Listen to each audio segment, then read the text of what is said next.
Tiap ibadah, praktek ibadah pada Allah Subhanahu wa Ta'ala itu tidak terlepas daripada syarat dan rukun. Nah, kita pada kesempatan ini akan membahas beberapa syarat sahnya puasa. Jadi puasa itu bisa dikatakan sah kalau sudah memenuhi persyaratan. Syurutus sihhatis saumi, syarat-syarat sahnya puasa itu idza tawaffarat hadhihi syurut, apabila sempurna syarat-syarat ini, sahha shaumuhu, maka sah puasanya. Jadi kita puasa itu harus tahu syaratnya seperti apa. Yang wahya arba'atun, yaitu syarat sah puasa itu ada 4. Tulis, ada 4 syarat sahnya puasa. Nah, karena sekarang kita sedang puasa, harus apa? Yang pertama al-Islam, harus orang Islam. Kalau tetangga kita orang non-muslim puasa, ya berarti dia tidak memenuhi syarat, tidak sah puasanya, walaupun dia menahan lapar dari mulai terbit fajar sampai terbenam matahari. Kalau bukan orang Islam tidak sah, ya, cuman menahan lapar dan haus, ya. Syaratnya harus orang Islam. Payustaratu ayyakuna musliman jami'an nahar, tapi Islamnya harus sepanjang hari, ya, dari mulai terbit fajar sampai terbenam matahari harus muslim, ya. Palawil tada, maka jangan murtad lahdotan wahidatan, walaupun sekejap. Ya, ada orang Islam, ya, dia syarat apa, terpenuhi syaratnya puasa, tahu-tahunya di tengah hari dia murtad. Ya, tahu murtad, keluar dari agama Islam, ya, meragukan adanya Allah, meragukan Nabi terakhir kami Nabi Muhammad di dalam hatinya atau lewat ucapannya, ya, maka otomatis puasa juga batal kalau dia murtad. Maka kalau orang puasa jangan sampai murtad, ya, baik itu hati atau ucapan atau pergerakan perilakunya, jangan sampai menimbulkan murtad karena mengakibatkan batal puasa. Yang pertama syaratnya harus Islam. Yang kedua al-aqlu, ya, harus punya akal. Wa yustaratu ayyakuna akilan, disyaratkan bagi orang puasa itu dia punya akal, berakal, mumayyizan dan mumayyiz, ya. Apa mumayyiz? Dia belum balik, cuman kalau sudah mengerti, ya, kalau kita suruh belanja dia sudah bisa, ya. Kalau dia mau pakaian sendiri, mau mandi sendiri. Kalau kita suruh sudah ngerti, tapi belum mencapai umur balik. Nah, itu mumayyiz, ya. Nah, berakal dan mumayyiz itu jami'an nahar, sepanjang hari.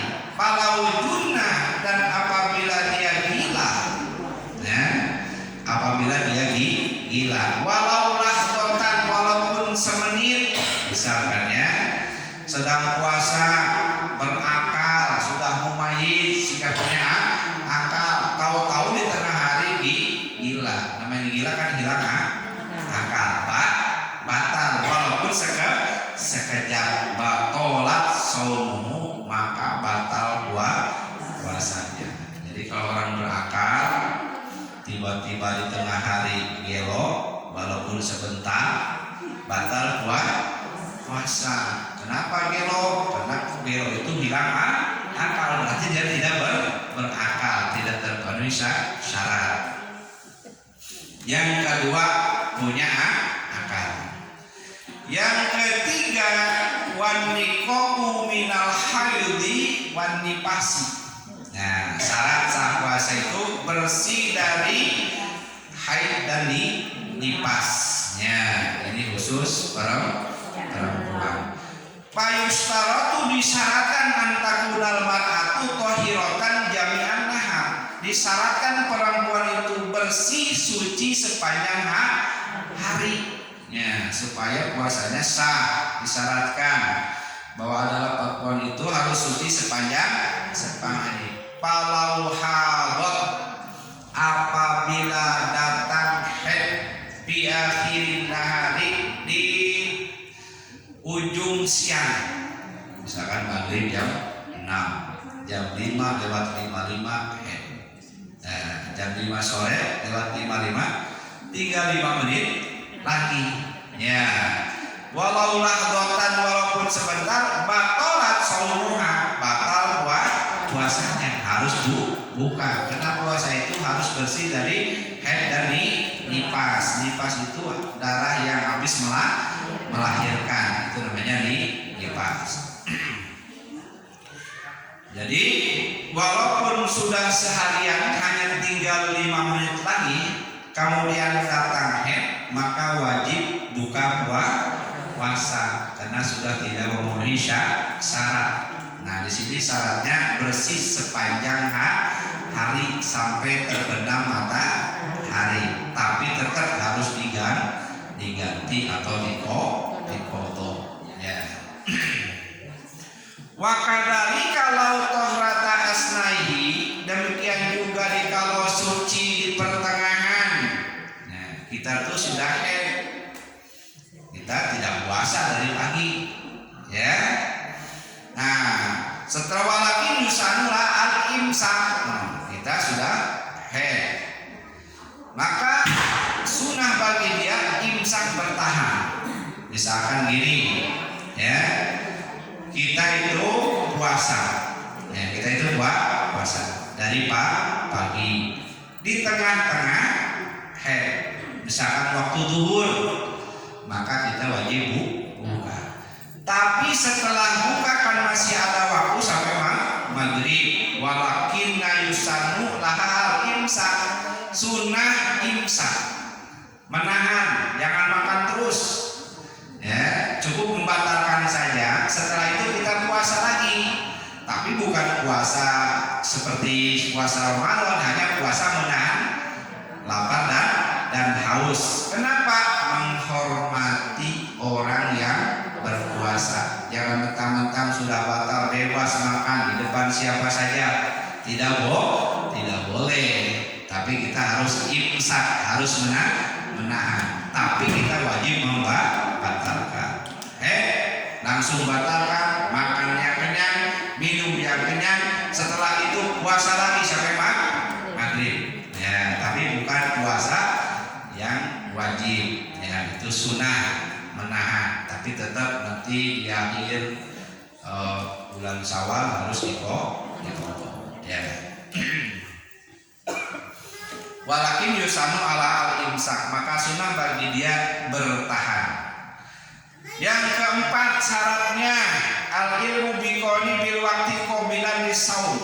Orang yang mau puasa itu harus mengerti waktu-waktu yang diterimanya puasa. Karena ada waktu yang tidak diterima puasa, seperti mana hari raya Idul Fitri, apapun alasannya, baik qada dan sebagainya, tidak sah kalau puasa. Kedua, mana lagi? Idul Adha. Nah, nggak boleh Ketiga, hari tasyrik setelah Idul Adha, ya, 10, 11, 12, 13. Apapun alasannya tidak boleh puasa walaupun bayar qada. Nah, orang yang puasa itu harus mengerti mana yang diperbolehkan puasa, mana yang tidak. Bukan hanya sekedar puasa. Nah, kita harus tahu syaratnya. Oh, kamu ngerti nggak? Ya, tentang masalah puasa yang diterimanya puasa. Nah, minimal kita mengerti yang dilarang melaksanakan puasa. Ya. Bi'ayyalama al-yawmal ladzi yurida shaum yasihu. Nah, dia mengerti tentang hari yang sah puasa. Bi'allam yakun minal ayyamil ladzi ruhiya, dan dia mengerti tentang yang hari yang dilarang melaksanakan puasa. Nah itu syarat. Yang pertama Islam, yang kedua berakal, yang ketiga bersih dari haid dan nifas, yang keempat mengerti tentang waktu diterimanya puasa. Para hadirin kaum muslimin rahimakumullah. Kemudian yang kedua, syurutul wajib saum. Yang tadi mah syarat sahnya puasa. Sekarang syarat wajib melaksanakan puasa. Jadi kalau sudah terkena syarat ini maka dia wajib melaksanakan puasa. Syarat-syarat wajib puasa. Artinya idza tawaffarat hadhihi syurut, apabila sempurna ini syarat maka dia wajib as-shaum, wajib melaksanakan puasa. Wahya khamsatun, ada 5. Ya, tadi malam 4. Ini ada 5. Yang pertama al-Islam, harus orang Islam, wajib puasa. Ya. Fala yukhatabu bihi al-kafiru fid dunya, maka tidak dihitung dengan puasa itu orang kafir di alam dunia. Yang disuruh itu orang Islam, orang yang beriman. Ya ayyuhalladzina amanu kutiba alaikumussyam kama kutiba alal ladzina min qablikum la'allakum tattaqun. Bukan ayyuhan nas lagi, tapi dikhususkan orang yang beriman. Dan kalau kita orang beriman, kita orang Islam harus bangga, diberikan kehormatan oleh Allah Subhanahu wa taala, diberikan tugas yang tidak semua orang menerima. Ya, orang non muslim tidak menerima. Kenapa? Disitunya khusus orang yang beriman. Satu kehormatan bagi kita, maka rugi kalau kita tidak melaksanakan puasa. Karena ini kehormatan dari Allah Subhanahu wa taala. Jadi yang pertama harus orang Islam, wajib melaksanakan puasa. Adapun orang kafir tidak diwajibkan ketika di dunia, tapi ketika di akhirat dia tetap disiksa karena tidak puasa. Tetap disiksa orang kafir itu ya. Wa amma murtadu, adapun orang yang murtad, fayajibu alaihi qada idza raja Islam. Nah, dia wajib qada ketika kembali kepada ada orang Islam ya, keluar dari Islam ya, murtad namanya. Setelah itu dia kembali lagi masuk Islam lah, maka yang selama murtad itu dia wajib mengqadha puasanya ya. Kalau dia murtad wajib mengqadhanya. Taqridun alaihi, karena memberatkan atas murtad itu. Jangan coba-coba murtad ya. Jadi yang pertama orang Islam wajib Yang kedua at-taklif. Apa artinya taklif? Ayakuna balighun akilan. Taklif itu orangnya sudah balik. Kalau laki-laki biasanya sudah umur 15 tahun, suaranya sudah ngebas, berubah. Nah itu balik. Kalau perempuan sudah haid, nah itu balik. Akilan, dan juga punya akal, artinya tidak hilang akal. Nah itu namanya taklif, balik dan punya akal. Wajib puasa. Kalau sudah balik dia tidak hilang akal, maka wajib puasa. Yang satu Islam, yang kedua taklif, balik dan punya akal. Bagaimana kalau anak-anak? Wa amma sobiyu, adapun anak-anak, fayajibu ala waliyin, wajib atas orang tuanya yang mengurusnya. Ayya'muru lis-shaumi, memerintahkan puasa ya. Lisab isini, kalau sudah 7 tahun. Kalau anak kita sudah umur 7, kita teh wajib menyuruh puasa walaupun dia belum berkewajiban, tapi kitanya wajib menyuruh melatih puasa. Bisa disihir kalau sudah berumur 7 tahun. Wayat ribahu idza tarakahu, dan dipukul kalau dia meninggalkan puasa, pukul ya. Tapi memukulkan jangan membahayakan, misalkan kakinya dicepret ya oleh sapu lidi atau apa ya, yang tidak membahayakan. Wayat ribau, dan dipukul itu si anak idza tarakahu apabila dia meninggalkan puasa liisri sinina, kalau sudah berumur 10 tahun. Kalau di bawah 10 jangan dipukul ya, kalau umur 10 tahun ya, karena kalau dia mulai kewajibannya umur balik ya. Kalau udah balik, kalau belum balik umur 10 tahun, maka kalau dia meninggalkan tetap harus dipukul. Nah, ini tugas orang tua. Kalau itu tidak dilakukan, orang tua dosa. Orang tua dosa. Nah, karena tidak memerintahkan, wajib memukul si anak itu bila dia meninggalkan puasa. Bila si anak sudah berumur 10, inqitohu, kalau dia kuat puasa. Tapi kalau fisiknya lemah, jangan dipaksa ya. Kemudian syarat wajib puasa yang ketiga al-itaqatu ya, kuat, al-qudratu ya. Jelasnya adalah kuat atas berpuasa. Wal itaqatu, bermula itaqah mampu itu, puasa itu takunu hisan wa syar'an, dan juga secara hisan dan secara syara'. Apa itu hisan? Itu artinya pala yajibu ala syaikhil harid, tidak wajib puasa kepada orang yang tua sekali, yang tua renta, tidak wajib puasa, tidak bakalan kuatnya.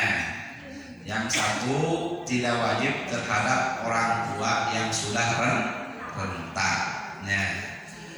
Wal maridu alladzi yarji'u syaqquhu, dan kedua, puasa juga tidak wajib kepada orang sakit.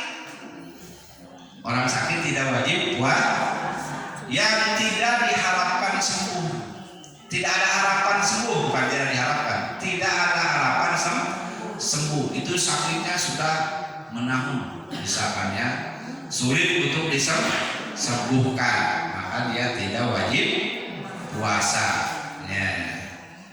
Itu menurut hisan.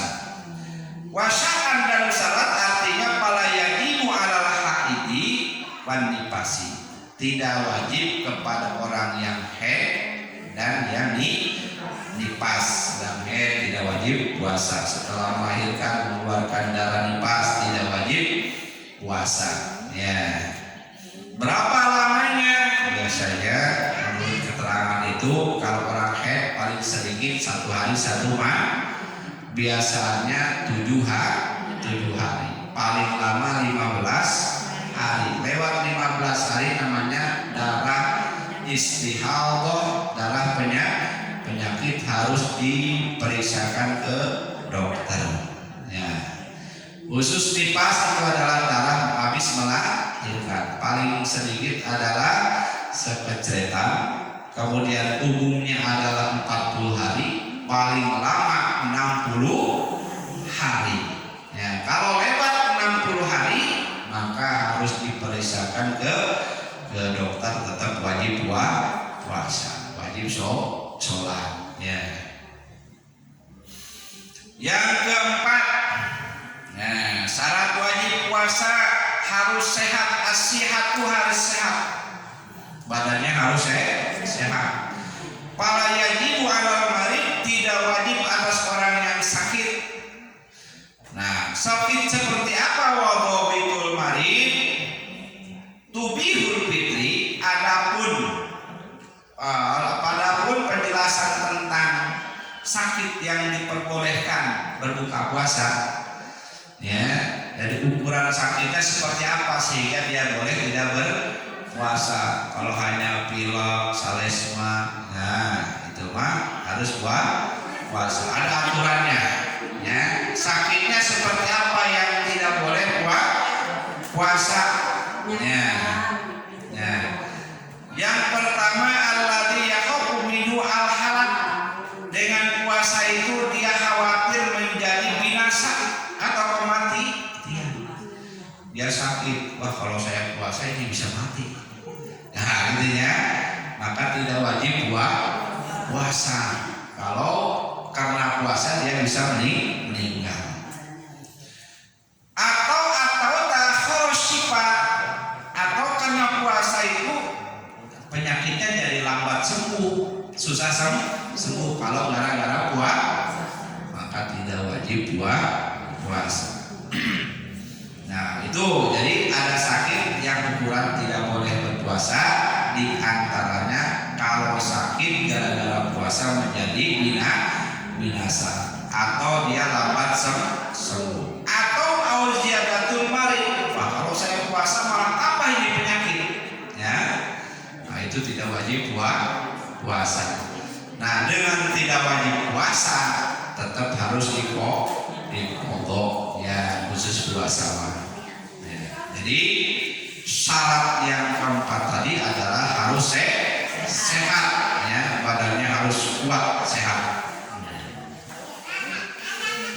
Kemudian yang kelima syaratnya wal iqamah mukim, artinya dia tinggal di kampung, tidak kemana-mana, ya, tidak kemana-mana, di kampung sendiri tinggalnya, ya. Pala yajibu ala musafir, maka tidak wajib puasa bagi orang yang sedang dalam perjalanan, tidak wajib. Nah, alladzi yusafiru safaran tawilan mubahan. Tapi tidak wajib juga kepada musafir yang musafirnya itu jauh, minimal 85 kilo. Ya, misalkan dari sini ke Jakarta, ya, 85 kilo. Dan juga musafirnya yang mubahan, yang diperbolehkan, bukan yang maksiat. Ya, misalkan kita mau ke Jakarta, tapi yang kita tuju tempat maksiat, maka tidak bisa alasan jadi musafir. Ya, harus yang mubah, yang diperbolehkan. Ya, artinya dia ke Jakarta mau silaturahmi, ya, kepada saudara atau orang tua yang ada di jauh, boleh. Nah itu boleh tidak puasa. Maka tidak wajib atas orang musafir yang musafir kalau perjalanannya yang tidak diperbolehkan seperti maksiat. Kemudian juga wa yustaratu jawazul fitri lil musafir ayusafiru qabla tubuhil fajr. Kalau kita nih mau berangkat jauh, sementara pas bulan puasa, maka disarankan berangkatnya itu sebelum waktu subuh, dari rumah itu sebelum waktu, maka kita boleh tidak puasa ketika di perjalanan, ya, tidak boleh diperbolehkan tidak puasa. Jadi perginya harus sebelum subuh atau waktu imsak, ya. Tapi kalau setelah subuh maka dia wajib puasa. Ya. Qoblatul irfaji wal afdalu as-shaum lil musafir. Tapi yang lebih afdol bagi yang musafir itu adalah puasa.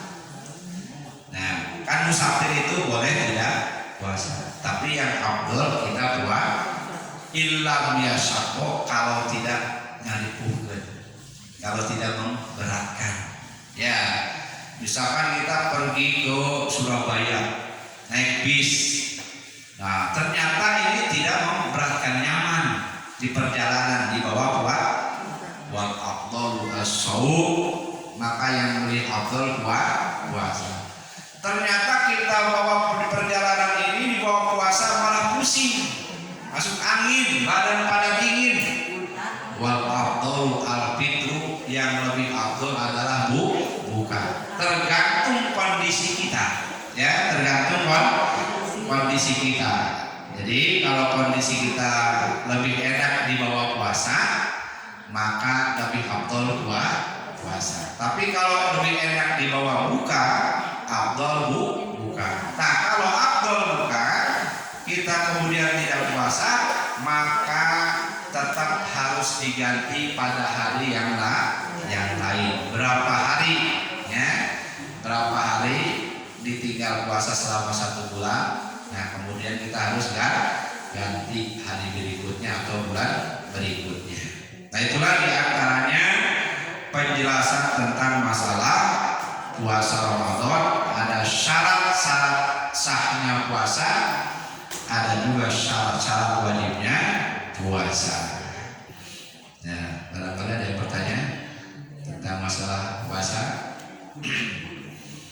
Nah, kalau tidak ada, kita tutup sampai di sini. Mudah-mudahan apa yang kita bahas tadi menjadi ilmu bagi kita, dan juga mudah-mudahan kita dapat tempat mengamalkannya. Amin ya rabbal alamin. Sallallahu ala Muhammad, sallallahu alaihi wasallam, sallallahu ala Muhammad, sallallahu alaihi wasallam, sallallahu ala Muhammad,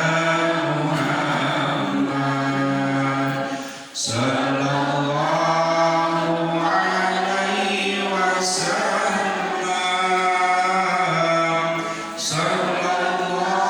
wasallam, sallallahu ala Muhammad, sallallahu alaihi wasallam, sallallahu ala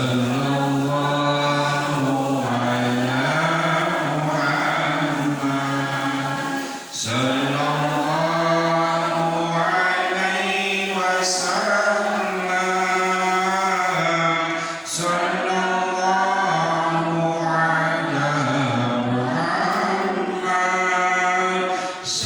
sallallahu alaihi wasallam.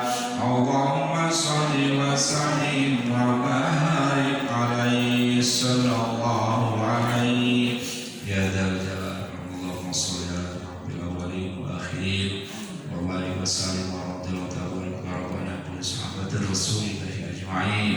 Amin. Alhamdulillah wa yukafi mazida ya rabbana arhamna kama yanbaghi li jalali karim wa azim sultanik. Allahumma shalli ala sayyidina Muhammad salatan tumdina bi ajal ahwal wa afar wa taqdi lana bi ajal hajat wa tuqina bi sayyiat wa tarfa'na bi darajat wa tubaligna bi asrar ya dunya kharab hayat wa qada wa bi rahmatika ya arhamin.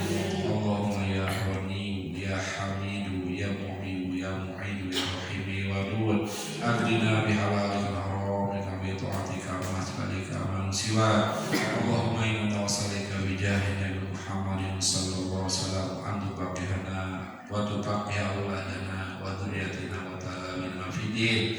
Rabbana hab lana min azwajina wa dhurriyyatina qurrata a'yun waj'alna muttaqina imama. Rabbana la tuzigh qulubana ba'da idh hadaytana wa hab lana min ladunka rahmah innaka antal wahhab. Rabbana atina fid dunya hasanah wa fil akhirati hasanah wa qina adzabannar. Wa sallallahu ala sayyidina Muhammad nabiyyi wa ala alihi wa sahbihi wa sallam. Subhana rabbika